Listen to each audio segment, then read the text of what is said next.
Okay, just imagine this for a second. You're 58 years old, feeling pretty healthy, and then, bam, you get a diagnosis that changes everything. The doctors tell you that a major surgery is your only option. But instead of listening, you decide to bet your entire life on the advice you found in a single paperback book. Well, this is the true story of a man who did exactly that, and it's a journey that defied all expectations.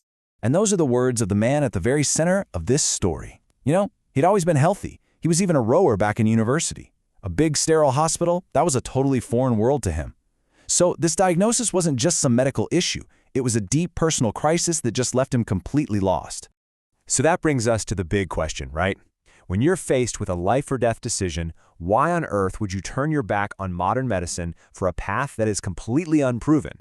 The answer, funny enough, lies in the 1-month waiting period he was given before his operation. So first, let's back up a little and see how we even got to this point. Because his fight didn't just start in that doctor's office. Nope.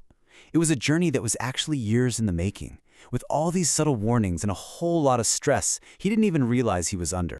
It all kicked off when he was 54 with a pretty scary, but what seemed like a manageable kidney stone diagnosis. But then, over the next 4 years, the unseen pressure of being a freelance consultant, you know, that constant grind, the isolation, it was taking a serious hidden toll on him.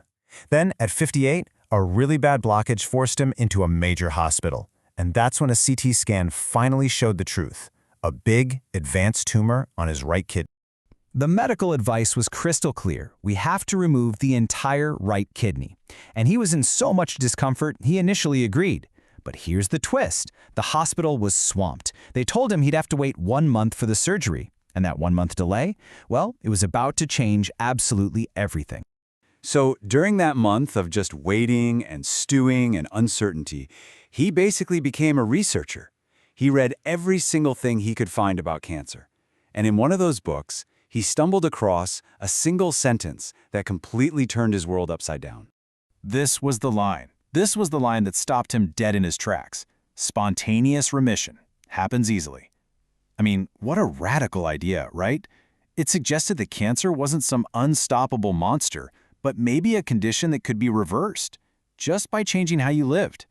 It was this tiny flicker of a totally different kind of hope.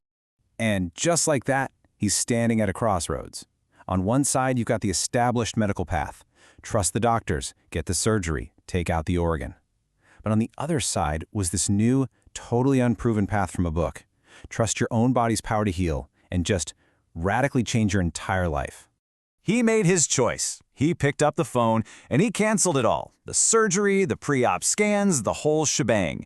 The reaction from his doctor? I mean, it was pure disbelief. The doctor just assumed he was giving up and actually went so far as to suggest he start looking into end-of-life hospice care. With that one phone call, he basically stepped off the map of conventional medicine.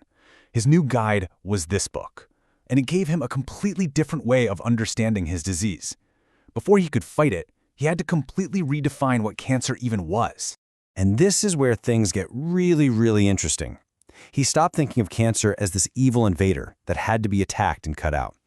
Instead, he took on the book's perspective, that cancer was actually the body's last-ditch effort to save itself. It was a natural response.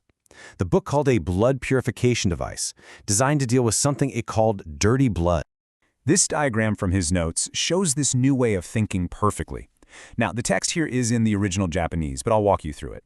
It basically lays out his theory, that these lifestyle habits, overeating, stress, not sleeping enough, even shallow breathing, all of it leads to this state of dirty blood. And the body, in its own wisdom, creates cancer to try and contain all those toxins.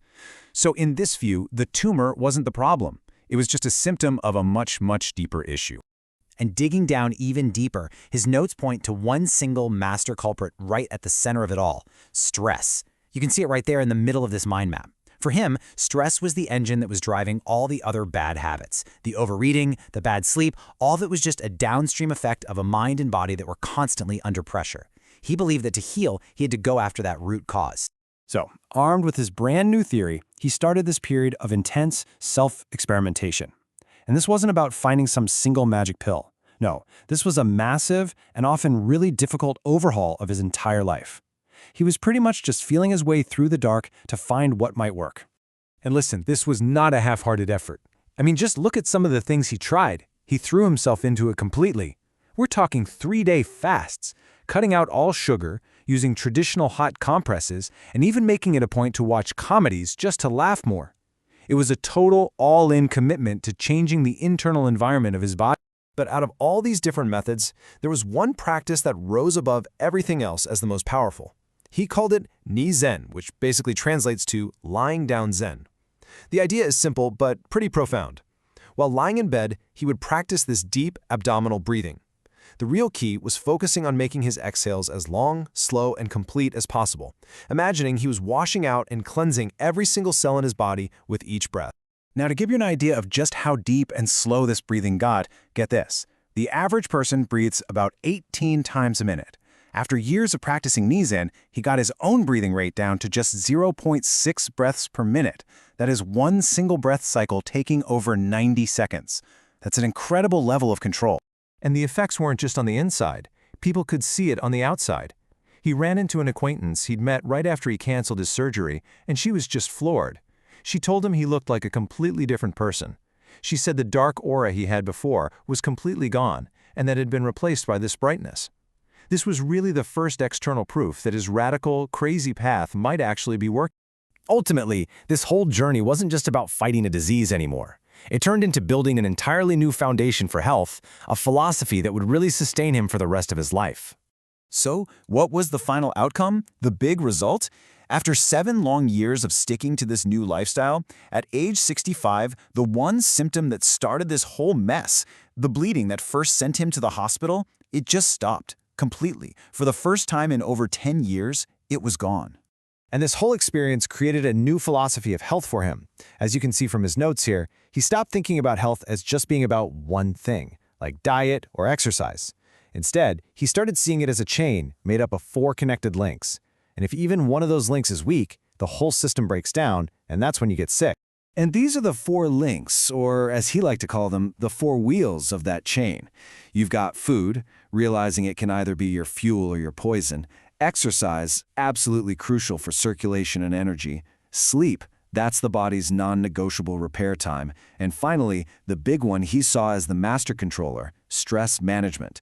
He realized that to be truly healthy, you have to keep all 4 wheels turning. You can't out-exercise a bad diet, and you definitely can't sleep your way out of chronic stress. They all have to work together. In the end, he didn't see his story as some kind of miracle. He saw it as proof of the body's incredible natural power to heal itself if you just give it the right conditions. And that really leaves all of us with a final question to think about. What can this one incredible journey teach us about the power we might just hold over our own health?